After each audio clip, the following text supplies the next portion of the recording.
വറഹ്മത്തുള്ളാഹി വബറകാതുഹു. ഏവർക്കും എൻ്റെ വ്ളോഗിലേക്ക് ഹൃദ്യമായ സ്വാഗതം. ആദ്യമായി ഞാൻ കൂടുതൽ ഞാനൊന്നും പറയുന്നില്ല. ഇപ്പോൾ സൽമാൻ എന്ന് പറയുന്ന സൗദിയുടെ രാജാവ് എന്നെ രക്ഷിക്കാൻ വേണ്ടി ഇപ്പോൾ ജൂത ക്രിസ്ത്യാനികൾ തന്നെയാണ് എനിക്ക് ആവശ്യമെന്ന് പറഞ്ഞിരിക്കുന്ന ഒരു വാർത്തയാണ് ഇപ്പോൾ പുറത്തു വന്നുകൊണ്ടിരിക്കുന്നത്. നിങ്ങളൊന്ന് ആലോചിച്ച് നോക്കണം. അള്ളാഹുവിൻ്റെ വിശുദ്ധ ഖുർആൻ 1400 കൊല്ലങ്ങൾക്ക് മുമ്പ് ഇത് പറഞ്ഞപ്പോൾ നോക്കണം. അള്ളാഹുവിൻ്റെ വിശുദ്ധ ഖുർആൻ പറഞ്ഞത് എന്താണ്? യാ അയ്യുഹല്ലദീന ആമനു, സത്യവിശ്വാസികളെ, ലാ തത്തഖുദുൽ യഹൂദ വന്നസാറ ഔലിയാഹ ബഅദുഹും ഔലിയാഹു ബഅദ്. എന്താ പറഞ്ഞതിൻ്റെ അർത്ഥം? ഭയങ്കര മാസ്മരികതയുള്ള, ഭയങ്കര ദീർഘവീക്ഷണമുള്ള ഒരു പ്രയോഗമാണ്. സർവശക്തൻ നടത്തുന്നതാണ്, അല്ലാതെ മനുഷ്യൻ നടത്തുന്നതല്ല. സൃഷ്ടാവ് നടത്തുന്നത് ആണ് എന്നതിന് കൂടുതൽ തെളിവുകൾ വേണ്ട. ഇതുവരെയും ആ ഒരു വചനത്തെ ഗണ്ണിക്കാൻ ലോകത്തിന് കഴിഞ്ഞിട്ടില്ല. അള്ളാഹു വിശുദ്ധ ഖുർആൻ വെല്ലുവിളിച്ചുകൊണ്ട് ചോദിക്കുന്നു, വഇൻ കുന്തും ഫീ റൈബിൻ മിമ്മാ നസൽനാ അലാ അബ്ദിനാ ഫഅതൂ ബിസൂറത്തിൻ മിൻ മിസ്ലിഹി വദ്ഹു ശുഹദാഅകും മിൻ ദൂനില്ലാഹ് ഇൻ കുന്തും സ്വാദിഖീൻ. നിങ്ങൾ സത്യം പറയുന്നവരാണെങ്കിൽ ഇതോടൊപ്പം ഇതിന് സമാനമായ ഒരു ചെറിയ വാക്കെങ്കിലും കൊണ്ടുവരൂ, ഒരു അധ്യായമെങ്കിലും കൊണ്ടുവരൂ. ഒരു വെല്ലുവിളിയാണ്. 1400 കൊല്ലമായി ആ വെല്ലുവിളി. ഇതുവരെ ഏതെങ്കിലും ആരിഫ് എന്ന അറബ് അറിയാത്ത, അല്ലെങ്കിൽ ജബ്ബാർ എന്ന അറബ് അറിയാത്ത, അറബ് ഗ്രാമർ അറിയാത്ത, അറബ് പ്രയോഗമറിയാത്ത ഏതാനും ചില ശിഖണ്ഡികൾ പരിഹാസ്യരാകുന്നു. നോക്കണം, അള്ളാഹുവിൻ്റെ വചനത്തെ അറബ് പോലും അറബിക്ക് പഠിച്ച്, ഒന്നാമത് അവർ എന്താണ് സാധാരണ രീതിയിലുള്ള അറബിക്ക് പോലും അറിയില്ല. സാധാരണ ഒരു മുസ്ലിമിനുള്ള അറബി പരിജ്ഞാനം പോലും യഥാർത്ഥത്തിൽ ഈ പറയുന്ന യുക്തിവാദികൾ നേടിയിട്ടില്ല. എന്നിട്ടാണ് ഇവർ എന്തു പറയുന്നത്? അള്ളാഹുവിൻ്റെ വേദഗ്രന്ഥത്തെയും അവൻ്റെ പ്രവാചകനെയും ഒക്കെ വെല്ലുവിളിക്കാൻ, അല്ലെങ്കിൽ ഖുർആൻ സംവാദം നടത്താൻ രംഗത്ത് വരുന്നത്. അപ്പം ഞാൻ പറയുന്നത്, ഈ പാശ്ചാത്തലത്തിൽ 100% യഥാർത്ഥത്തിൽ ഫിറ്റായിട്ടുള്ള, അങ്ങനെ വേണമല്ലോ വിശുദ്ധ ഖുർആന്റെ വചനങ്ങൾ, അത്ര ഫിറ്റായിട്ടുള്ള ഒരു പ്രയോഗമാണ് അള്ളാഹു നടത്തിയത്. എന്നിട്ട് ഇപ്പോൾ ആ സൗദി അറേബ്യയുടെ രാജാവ് എന്ന് പറഞ്ഞാൽ സൽമാൻ രാജാവ് സങ്കടം പറയുന്നു. ആരോട്? ബൈഡനോടും ഈ നെതന്യാഹുവിനോടും. നിങ്ങൾ എന്നെ രക്ഷിക്കണട്ടോ, ഞാൻ നിങ്ങൾക്ക് വേണ്ടി എല്ലാ രഹസ്യങ്ങളും മുസ്ലിങ്ങളുടെ ചോർത്തി തന്നിട്ടുണ്ട്. അതോടൊപ്പം തന്നെ എനിക്കിപ്പോൾ പേടിയാണ്. എന്താണ് എനിക്ക് പേടി? മരിക്കുമോ എന്ന പേടിയാണ്. നോക്കണം, അള്ളാഹുവിൻ്റെ പ്രവാചകൻ പറഞ്ഞു, ഇവര് ഭൗതിക ജീവിതത്തിൽ അവർക്ക് ഏറ്റവും പേടിയുണ്ട് മരണത്തെ. മുനാഫിക്കുകൾക്ക് ഏറ്റവും പേടിയുള്ളത് ഏതാണ് എന്ന് ചോദിച്ചപ്പോൾ മുനാഫിക്കുകൾക്കും കാഫിറുകൾക്കും ജൂത ക്രിസ്ത്യാനികൾക്കും ഏറ്റവും പേടി മരണത്തെയാണ്. അവരെപ്പോലും പേടിപ്പിക്കുമാർ സൽമാൻ രാജാവ് ചെന്ന് പറയുന്നു. അവരുടെ രഹസ്യ സങ്കേതങ്ങളിൽ എത്തിയിട്ട് പറയുന്നു. ഇത് പുറത്തു വന്ന വാർത്തകളാണ്. എന്ത്? എനിക്ക് പേടിയുണ്ട്. എന്താ കാരണം? ഞാൻ കൊല്ലപ്പെടുമോ എന്ന്.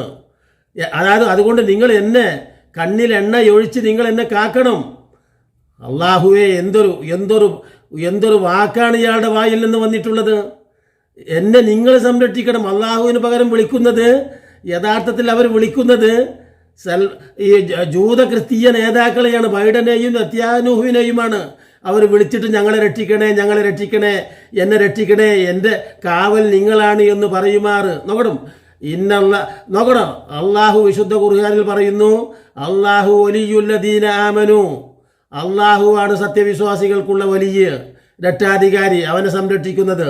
എന്നിട്ട് ഇവൻ ഇപ്പോൾ രക്ഷാധികാരി അഥവാ വലിയാക്കിയിരിക്കുന്നത് ജൂതനെയും നെതന്യാഹുവിനെയും ബൈഡനെയും ക്രിസ്ത്യാനിയെയും അതോടൊപ്പം തന്നെ അതുപോലെയുള്ള മുശ്രിക്ക് സംഘപരിവാറുകളെയും മോദിയെയും ഒക്കെ. എന്തൊരു വിശുദ്ധ ഖുർആന്റെ പ്രവചനത്തിൻ്റെ പ്രത്യേകത! 1400 കൊല്ലം കഴിഞ്ഞിട്ടും അതിൻ്റെ ഫിറ്റായ വാക്കുകൾ എന്തുമാത്രം പ്രസക്തമാണ് ആലോചിച്ച് നോക്ക്. ഒരിക്കലും ഒരു മനസാക്ഷി കുത്തുമില്ലാതെ, ഒരു തെറ്റും ചെയ്തിട്ടില്ലാത്ത നിരപരാധികൾ, ഏറ്റവും നിഷ്കളങ്കരായ കുഞ്ഞുങ്ങൾ, ഗർഭിണികൾ, ആബാലവൃദ്ധം, വൃദ്ധന്മാർ, നോക്കണം, ശരീരമാകെ ചുളിഞ്ഞതും തല നരച്ചതുമായ വയോധികന്മാർ, ഗർഭിണികൾ, അതോടൊപ്പം തന്നെ അതിൻ്റെ പകരമായ ആശുപത്രികൾ, അതോടൊപ്പം തന്നെ ജലാശയങ്ങൾ, ഇത് മുഴുവനായിട്ട് ഒന്നുപോലും ഇനി ഗസയിലില്ലാത്ത വണ്ണം ഉന്മൂലനം ചെയ്തിരിക്കുന്നു. നോക്കണം, എന്താ ചെയ്ത തെറ്റ് ഇവര്? ഞങ്ങൾക്കും വേണം സ്വാതന്ത്ര്യം എന്ന് പറഞ്ഞു. നമ്മൾ ഇന്നലെ അല്ലെങ്കിൽ മിനിയാന് ദിവസങ്ങളിലായിട്ട് നമ്മൾ സ്വാതന്ത്ര്യം ആഘോഷിച്ചവരാണ് ലോകത്ത്. ആ ഏറ്റവും വലിയ സ്വാതന്ത്ര്യം എന്താണ് എന്ന് മനസ്സിലാവണമെങ്കിൽ സ്വാതന്ത്ര്യത്തിന് മുമ്പുള്ള അനുഭവം മനസ്സിലാവണം, അഥവാ അടിമത്തം മനസ്സിലാവണം. അടിമത്തം മനസ്സിലായാൽ മാത്രമേ യഥാർത്ഥത്തിൽ സ്വാതന്ത്ര്യത്തെക്കുറിച്ചുള്ള ആ സന്തോഷം മനസ്സിലാവുകയുള്ളൂ. ആ സ്വാതന്ത്ര്യം ജനിച്ചിരിക്കുന്നു എന്ന ഒറ്റ കാരണത്താൽ അത് നഷ്ടപ്പെട്ടു കഴിഞ്ഞിട്ടുള്ളവരാണ് ഗസയിലെ അഥവാ ഫലസ്തീനികൾ എന്ന് പറയുന്ന ഒരേ ഒരു ജനവിഭാഗം ലോകത്ത്. വേറെ ആർക്കും ഇത്തരത്തിലുള്ള ഒരു ദുരന്തം ഇതുവരെയും സംഭവിച്ചിട്ടില്ല. അവിടെ ജനിച്ചിരിക്കുന്നു എന്ന ഒരു തെറ്റല്ലാതെ കൊല്ലപ്പെടാൻ വേറെ എന്തു കാരണമാണ് ഈ പിഞ്ചു കുഞ്ഞുങ്ങൾ ചെയ്തത്? അള്ളാഹു വിശുദ്ധ ഖുർആനിൽ ചോദിക്കുന്നുണ്ട്, എന്തെന്ന് ബി അയ്യിദംബിം കുത്തിലത്ത്, എന്തൊരു കുറ്റത്തിനാണ് ഈ കുഞ്ഞുങ്ങൾ കൊല്ലപ്പെടുന്നത്? അവരെന്തു ചെയ്തിട്ടാണ്? ചോദ്യം അറബികളോട് ചോദിക്കുന്നുണ്ട്. വിശുദ്ധ വേദഗ്രന്ഥത്തെക്കുറിച്ച് വ്യക്തമായിട്ട് നമ്മളെക്കാളും ഗ്രാമറോടുകൂടെ അറിയുന്ന ആളുകളാണ് അവർ. ആലോചിച്ച് നോക്ക്, ഒരു വചനത്തിൽ തെറ്റുപറ്റിയാൽ അതിൻ്റെ തജ്വീദും മറ്റും നമ്മളെ പഠിപ്പിക്കുന്നവരാണ് അവർ. അതുപോലെ തന്നെയാണ് ഇവിടുത്തെ ഇന്നത്തെ മൗലവിമാരുടെയും സ്ഥിതി. ഒരായത്ത് പോലും നിങ്ങൾ ഓതണ്ട, ഓതിയാൽ നിങ്ങളുടെ അടുക്കൽ തെറ്റുപറ്റുമെന്ന് പറഞ്ഞ് തജ്വീദിനും മറ്റു കാര്യങ്ങളിലും ഭയങ്കരമായിട്ടുള്ള സൂക്ഷ്മത പുലർത്തുകയും നോക്കണം. എനിക്ക് ഓർമ്മ വരുന്നത് മഹാനായ ഇബ്നു അബ്ബാസ് റളിയല്ലാഹു അൻഹു. ആ അബ്ബാസ് റളിയല്ലാഹു അൻഹുവിൻ്റെ കാലത്ത് ഇറാഖിൽ നിന്ന് ഒരു സംഘം ഹജ്ജിന് വന്നു. ആ ഹജ്ജിന് വന്നപ്പോൾ അവരുടെ ഒരു ചോദ്യം ഇതായിരുന്നു. ഇബ്നു അബ്ബാസ് പണ്ഡിതനാണ് അദ്ദേഹം, അബ്ബാസ് റളിയല്ലാഹു അൻഹുവിൻ്റെ മകനാണ്. നോക്കണം, ഏറ്റവും മഹാശ്രേഷ്ഠനാണ്, ഹിഫ്ളുള്ള ഖുർആൻ ഹിഫ്ളുള്ള മഹാപണ്ഡിതൻ. അദ്ദേഹത്തോട് ചോദിച്ചു ആ ഇറാഖികൾ, അല്ലയോ ഇബ്നു അബ്ബാസ് എന്നവരെ, നിങ്ങൾ കൊതുകിൻ്റെ ചോര നജസാകുമോ എന്ന ചോദ്യമാണ് അവർ ഉന്നയിച്ചത്. അതിനെ അദ്ദേഹം മുഖം ചൊളിച്ചുകൊണ്ട് അവരോട് പറഞ്ഞ ഒരു വാക്കുണ്ട്. എന്താണ് ആ പറഞ്ഞത്? മഹാനായ റസൂലുള്ളാഹിയുടെ പൗത്രനായ ഹുസൈൻ റളിയല്ലാഹു അൻഹുവിൻ്റെ രക്തം ചാലിട്ടൊഴുകി കർബല എന്ന് പറയുന്ന ഇറാഖിൻ്റെ മണ്ണിൽ നിങ്ങൾ എന്താണ് പ്രതികരിച്ചത്? നിങ്ങൾ മൗനം പാലിക്കുകയായിരുന്നില്ലേ? ആ ചാലിട്ടൊഴുകിയ രക്തം നിങ്ങളെ സംബന്ധിച്ച് ചർച്ചയായില്ല, മറിച്ച് ഇപ്പോൾ കൊതുകിൻ്റെ ചോര നജസാകുമോ എന്ന് ചോദിച്ച് തർക്കിക്കുന്നവരായി മാറിയിരിക്കുന്നു നിങ്ങൾ. അതുപോലെ തന്നെയാണ് തലയിൽ തൊപ്പി വെക്കണോ വെക്കണ്ടേ, കൈ എവിടെ കെട്ടണം ഇത്യാദി കാര്യങ്ങളിൽ തർക്കിച്ചു കൊണ്ടിരിക്കുന്നവരാണ് ഈ മുസ്ലിം സമൂഹം. ആ കാലത്ത് അവർക്ക് പറ്റിയിട്ടുള്ള ഒരു സൽമാൻ എന്ന് പറയുന്ന നമ്മുടെ നേതാവിനെ തന്നിരിക്കുന്നു അല്ലാഹു. ജൂത ക്രിസ്ത്യാനികൾക്ക് പ്രിയപ്പെട്ടവനായ ഖാദിമുൽ ഹറമൈനി ഷരീഫൈൻ എന്നാണ് ഈ വ്യക്തിയെ അവിടുത്തെ ടിവിയിലൊക്കെ സംപ്രേഷണം ചെയ്യുമ്പോൾ നിങ്ങൾക്ക് കാണാൻ കഴിയും. UAE പോയാൽ, അബുദാബിയിൽ പോയാൽ, സൗദിയിൽ പോയാൽ, അറബ് രാജ്യങ്ങളിൽ മിക്കതിലും പോയാൽ പറയുന്ന ഒരു വാക്കുണ്ട്. ഈ ജൂത ക്രിസ്ത്യാനികളുടെ തിണ്ണ നിറങ്ങുന്ന, അവർക്ക് ഒത്താശ ചെയ്തു കൊടുക്കുന്ന പരിശുദ്ധമായ ബൈത്തുൽ മുഖദ്ദസിൽ പോലും അതികഠിനമായ പീഡനം അനുഭവിച്ചു കൊണ്ടിരിക്കുകയാണ് യഥാർത്ഥത്തിൽ ഗസയിലെ നിരപരാധികളായ മനുഷ്യർ. അത് ആ പള്ളി പോലും മലിനപ്പെടുത്തിയിട്ട് പോലും ഈ ഖാദിമൈൻ ഹറമൈൻ ഷരീഫൈൻ എന്ന് പറഞ്ഞുകൊണ്ട് വലിയ വാർത്തകൾ കൊടുത്തുകൊണ്ട് പരിഹാസ്യമാകുന്ന ഒരു പ്രക്രിയ ലോകം നോക്കിക്കാണുന്നുണ്ട്. അവനാണ് ഈ സൽമാൻ രാജാവ് ഇപ്പോൾ ഓടിച്ചെന്നിരിക്കുന്നു.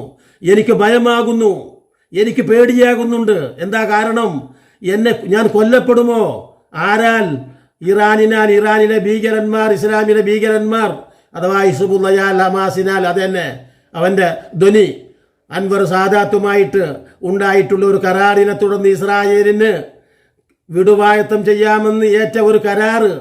അക്കാലത്ത് അൻവർ സാദാത്ത് എന്ന ഈജിപ്ഷ്യൻ പ്രസിഡന്റ് ആ കരാറിൽ ഒപ്പുവെച്ചതിനു ശേഷമാണ് അയാൾ കൊല്ലപ്പെടുന്നത്. ആലോചിച്ച് നോക്കണം.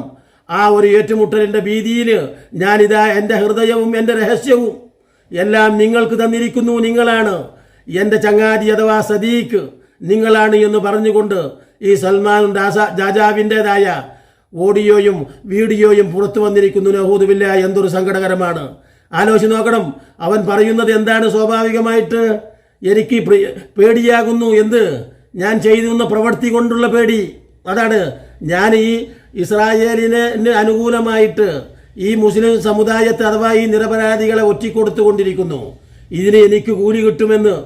പക്ഷേ കിട്ടിയാലും കിട്ടിയില്ലെങ്കിലും അള്ളാഹു ഇപ്പോൾ അവന് ഭയമിട്ട് കൊടുത്തിരിക്കുന്നു എന്നത് തന്നെ ഏറ്റവും വലിയ ഉദാഹരണമായിട്ട് നിങ്ങൾ കാണേണ്ടതുണ്ട്. അതാണ് ആലോചിച്ച് നോക്കേണ്ട ഒരു സംവിധാനമാണ്. കോടിക്കണക്കായ ജനങ്ങളെ നോക്കണം. ഇപ്രാവശ്യവും 30 ലക്ഷത്തോളം ആളുകൾ ഹജ്ജ് നിർവഹിച്ച് ആ ഹജ്ജ് നിർവ്വഹണത്തിന് വേണ്ടി 7-8 ലക്ഷം ഉറുപ്പികയാണ് ഓരോ വ്യക്തികളിൽ നിന്നും പറ്റിച്ചു വാങ്ങുന്നു എന്ന് പറയണം. എന്തുകൊണ്ട്? ടൂറിസം എന്ന നിലക്ക് അമിതമായ ചാർജുകൾ ഈടാക്കിയിട്ട് ഈ പറയുന്ന തമ്മാടി രാഷ്ട്രം എന്ന് പറയുന്ന ഈ ഇസ്രായേലുമായിട്ട് കൈകോർത്ത് ഈ നിരപരാധികളെ കൊന്നൊടുക്കുന്നതിന് വേണ്ടി എല്ലാവിധ സംരക്ഷണവും സഹായവും ചെയ്തു കൊടുക്കുന്നത് ഈ നരാധമനായ ഈ എന്താ പറയുക നദ്യാനൂഹുവിനേക്കാൾ ബൈഡനേക്കാൾ നാം ലജ്ജിച്ചു തല താഴ്ത്തേണ്ടിയിരിക്കുന്ന സൽമാനെ പോലെയുള്ള ആധികാരികളെയാണ് നമ്മൾ ഓർത്ത് ലജ്ജിക്കേണ്ടത്. അള്ളാഹു വിശുദ്ധ ഖുർആൻ നമ്മളോട് ആവർത്തിച്ച് പറഞ്ഞതിന് ഒരു കടലാസ് വല പോലും കൽപ്പിച്ചിട്ടില്ലാത്ത ഈ ഖാദിമുൽ അർമൈനി ഷരീഫൈനായ ഈ കപടനെ നിങ്ങളൊന്ന് കാണൂ ലോകമേ. ആലോചിച്ച് നോക്ക്, ഇപ്പൊ പേടിച്ചിരിക്കുന്നു. ആലോചിച്ച് നോക്ക്. അതുകൊണ്ട് എനിക്ക് അഭയം തരൂ.